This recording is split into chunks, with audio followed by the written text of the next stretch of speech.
Ooh, this market is so aggravating. Hey everybody, Courtney Smith here with our March 2nd Wall Street winners. Let's dive right into it and talk about some possible objectives on this downside. So my first downside objective was around 3,000, and we've broken below that. You can see it over there on the right-hand side. It's kind of the top of that I bar that I've drawn there. That was my first objective, which is the top of the retracement zone. Now we've made it all the way to the middle of the retracement zone. Which is a normal retracement. That's a normal retracement of the going from the low at the very end of 2018. So a normal retracement is 50%. We've now hit 50%. If this is a really weak market, we could get all the way down to 2750-ish. Okay? In other words, inside the red I bar. So, normal market, this would be the end of it. But there's a couple other factors. Number one, look at the volume down in the lower right-hand corner. Now, we had volume as high as this twice in the last couple of years, but this is very high volume. In addition, we've gone down 7 straight days in a row. And usually that is a trend signal, okay? It's a trend signal. So I decided to take a look at it from another perspective. This takes the retracement from the low at the end of 2018 to the high we made just a week and a half ago. We were at all-time highs. Let's go back further. Let's go back to the low near the beginning of 2016. And let's do the same retracement zone. So the retracement zone, when we go back to the low in 2016 at the beginning there, so 4 years ago, is the red I bar, and you can see that the top of the retracement would be around 2,800 and the bottom would be around 24. The normal would be about 2,600. So here's a couple of other places to start to look for a bottom in this market. Now, let's carry on just a little bit here. I'm sorry, the disclaimer. Well, I gotta say this or else they'll come and march me off to jail. All right. So let's take a look at this 7 straight down days. This is extraordinarily rare. We don't usually get 7 straight down days. And there's really 2 things to think about it. First of all, it really does say something about the market because of the power of the move. But interestingly enough, the market usually rebounds sharply when we get this many down days. The sellers and the people that used to be long, they're bailing out of their positions and they're running scared and they're panicking.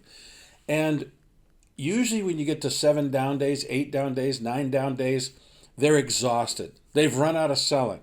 The only people left are people with strong hands. All the weak hands have been shaken out of the market. So I actually look for a rebound this week. Based on where we are in terms of retracements and based on some technical indicators, of which 7 straight down days is one of them. Now, this is another indicator of a potential bottom. When we see the selling pressure up at this level, the market always goes up because it means it's unsustainable. Last week I said I thought that last week's level was unsustainable, or getting to unsustainable, I think is what I said. But now it's definitely unsustainable. I went back years to look at charts to see what happened when it got this. I went back to 2007, 2008 even. The market can't go down anymore. Maybe we'll go down one more day, maybe Monday, but really beyond that, I'm just not seeing it. We've got to get some type of a reflex rally here. That's normal human behavior. However, also in that red box is the black line. And the black line is the ADX, and it's saying this is a bear market. Okay, here's another indicator of why the market might rally. Look at the purple predictor in the upper right-hand corner. This shows that the smart money is buying this dip in the NASDAQ. They're saying, you know what, we were kind of neutral up at the top, but now that it's dipping, this is a buying opportunity. And the reality is that although the smart money makes mistakes, they're right far more times than they are wrong, and they are far righter than the dumb money. Okay? This is another thing that just happened. We've been in a seasonally bullish period now for a number of months. And that's done very well for us. We've been able to make some good money on the upside. But now that we've broken that horizontal line that I put there at about 157, we're no longer in a seasonally bullish period. We're now in a seasonally neutral period. In other words, we just go back to normal size positions. We don't go to half size positions, but we go to normal size positions. So we'll go to normal size positions. If you've already got a 2% or a double size position in something, hang on to it. That's fine if it's making money. Seasonally, we're supposed to get a little dip here, but just a little dip, just a couple percent, not 12%. Now, if you remember, I believe it was last week or maybe the week before, I talked about how the market had been too bullish. And I said that seasonally we're supposed to be sideways. So what I said, well, since we've gone up too far, we'll probably go down too far, so it averages out at about sideways. So far, that's what's happened, but we, of course, need to see what happens going further. But generally speaking, seasonally, we should follow the green line, which says that really nothing's going to happen. But, of course, a couple things big happened. First, we rallied to new all-time highs, and second of all, we dropped 12%. All right, a quick commercial here. We have a great thing called How to Make Money in a Bear Market. You really, really, really need to be buying this and following what I tell people to do in that. Just send an email to support@wealthbuilderllc.com and learn all about it. But really, you've got to be watching this course. All right, we broke down a couple of weeks ago in the yield curve, another danger signal for sure. The first one was in March of last year. As I say, typically we get a bear market a year after we go to a negative yield curve or an almost flat one. That happened in March of last year. Now, it rallied back up, but then in May, it stayed below for months. And this is one of the reasons why I put out the financial crisis report that I did. Volatility Index, 40%. I told you last week we get up higher. We're way higher. But now it's going to be extremely difficult for the implied volatility, or the VIX, to stay at 40%. So you should start seeing a sharp down move. Asset allocation, they gave up on stocks.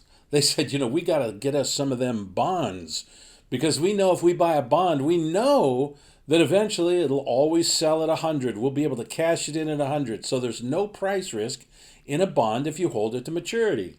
And they just bailed out of stocks like crazy. However, it was interesting, but early in the week they started bailing out of frisky stocks, but late in the week they bought them back. Now remember what I showed you a second ago about how the smart money was buying technology? It looks like their buying was so massive they were able to move our riskicator back in a more bullish direction. Very interesting interrelationships inside the market. That's why you're a fully paid up member. Oh, wait a minute. You're not a fully paid up member? Well, you should be one. All right, global shares, what can I say? They're the same as the U.S. here. Bonds, of course, skyrocketed. Look at the volume in the lower right-hand corner. This is an ETF which mimics long-term bonds. And once again, if the stock market comes down, they'll come down as well. But generally speaking, they're going to stay high, and that means that the yield curve is going to stay negative. The Fed's not going to lower interest rates by 50 or 100 basis points and get back to a positive yield curve, but that's what they should do. I do think that they're going to lower interest rates by a quarter very soon.